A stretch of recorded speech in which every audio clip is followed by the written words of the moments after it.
দফতর ভাগ হবে, আরো অনেক মন্ত্রী শপথ নেবেন। সব কাজই করতে হবে সবাইকে একসঙ্গে। শপথ নেওয়ার পর বললেন দিলীপ ঘোষ। বাস শুরু হয়েছে, শপথ গ্রহণ হয়েছে, ঢোকা হয়েছে, খালি এখনো চার্জ যতক্ষণ না আমাদের হাতে আসছে আমরা কাজ শুরু করতে পারবো না। দপ্তর ভাগ হবে, সব মন্ত্রীদের, আরও অনেক মন্ত্রীরা শপথ নেবেন। 2-4 দিন লাগবে সময়, তারপর কাজ শুরু হয়ে যাবে। প্রথম দ্বিতীয় বলে কিছু নেই, সব কাজই করতে হবে একসঙ্গে। শপথ গ্রহণ করেন দিলীপ ঘোষ। কি প্রত্যাশা তার মার, শুনুন। ছেলে দিলীপ বাবু কিছুক্ষণ আগেই মন্ত্রী হিসেবে শপথ নিয়েছেন, আপনি দেখেছেন? দেখেছি, কোথায় দেখলেন? টিভিতে আমার মেয়ের ঘরে। তা আজকে কি দিলীপ বাবুর সাথে আপনার কথা হয়েছে? হ্যাঁ, সকালে মোবাইলে কথা হয়েছে। কি বললেন? আমি এখন যাচ্ছি শপথ নিতে। আপনি গুরুত্বপূর্ণ মন্ত্রী হিসেবে দায়িত্ব নিতে চলেছেন, আপনি তার কাছ থেকে কি প্রত্যাশা করেন? রাজ্যবাসীর জন্য কি চান? রাজ্যবাসী যা চাইবে তাই, আমি আর কিছু চাই না, আমার কিছু দরকারও নেই। না, মানুষের, রাজ্যবাসীর তো অনেক প্রত্যাশা আপনার ছেলের কাছে, আপনি সেটা ছেলে পূরণ? তাদের প্রত্যাশা পূরণ হয়ে যাবে, আমার ছেলে সেটা পূরণ করা হবে না, কাজ করবে। আপনি আশা করছেন ছেলে? আমার ছেলে কাজ করবে, আমি আশা করছি। আমার ছেলে সেরকম ছেলে নয়। দিলীপ ঘোষকে দামাল ডানপিটে ছেলে হিসাবেই জানে, দিলীপ বাবু কি সত্যিই সেরকম ছোট থেকেই? না, আমার ছেলে ডানপিটে নাই, আমার ছেলে ভদ্র ছেলে। আমার ছেলে কোনোদিন ডানপিটে নাই, হাসি খুশি আমার ভদ্র ছেলে। কাউকে কোনোদিন খারাপ ভাষা বলেনি, কার কথায় লাগিয়েনি, কোনো অসুবিধা নেই। কখনো ভেবেছিলেন আপনার ছেলে মন্ত্রী হবে? ভাবতাম আমার ছেলে একদিন হবে, কিন্তু হয়ে গেল, আর অসুবিধা নেই। মুখ্যমন্ত্রী হিসেবে শপথ নেওয়ার পর মাঝরাতে বাড়ি ফিরলেন শুভেন্দু অধিকারী। শনিবারই শপথ নিয়েছেন। দিনভর নানা কর্মব্যস্ততার পর কাঁথির শান্তিকুঞ্জের বাড়িতে ফিরলেন মুখ্যমন্ত্রী।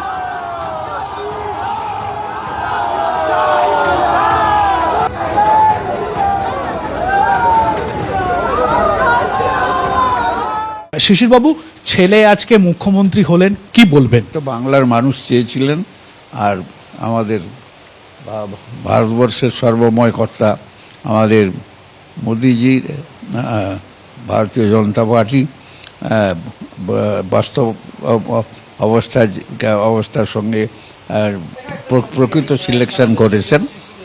বাংলার মানুষ আনন্দিত, আমরাও আনন্দিত। আজকের দিনটা দাঁড়িয়ে কতটা খুশি একজন বাবা হিসেবে? না, নিশ্চয়ই আমাদের গোটা পরিবারই খুশি এবং গোটা জেলাই খুশি। আমাদের মেদিনীপুরের মানুষ আজকে সর্বত্র ঘরে ঘরে সকলে আনন্দিত।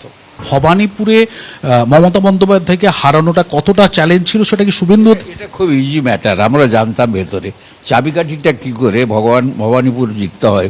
কলকাতার রাজনীতির কোথায় কি আছে আমাদের চেয়ে খুব কম বেশি যারা কলকাতায় থাকেন তারা অত বেশি জানেন না। সোনার বাংলাকে তৈরি করতে এখন অনেক শ্রম করতে দিতে হবে এবং অনেক ধৈর্য, বুদ্ধি এবং দিল্লির শুভেচ্ছা। সবচেয়ে বড় কথা দিল্লির শুভেচ্ছা, বারে দিল্লিকে ছোট করা।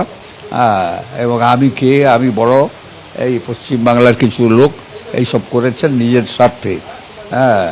কিন্তু আমি মনে করি যে ভারতবর্ষের স্বার্থে, বাংলার স্বার্থে সকলে এক হয়ে চলা উচিত গোটা ভারতবর্ষ। নন্দীগ্রাম যুদ্ধ তো ইতিহাস সৃষ্টি করেছে। আমরা জানি যে নন্দীগ্রাম লড়াই আমরা করেছিলাম, লড়াই করতে নেতৃত্ব শুভেন্দু দিয়েছে এবং তাকে বারে সেইটাকে ধাক্কা মেরে পিছিয়ে দেওয়া একটা কৌশল চলছিল।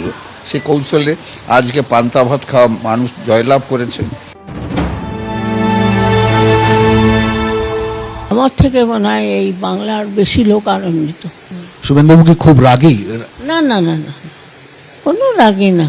কেউ অন্যায় করলে ভাইটাইকে বলে, তাও দীপেন্দুকে বলে আর সোমেন্দু ওদের বকাবকি করে, এমনি ঘরে কাউকে না। তার বড় ভাই আছে, সে তো রাজনীতি এত থাকে না, কিন্তু ভাইদের কোনো বিপদ হলে কাছাকাছি ছুটে যায়।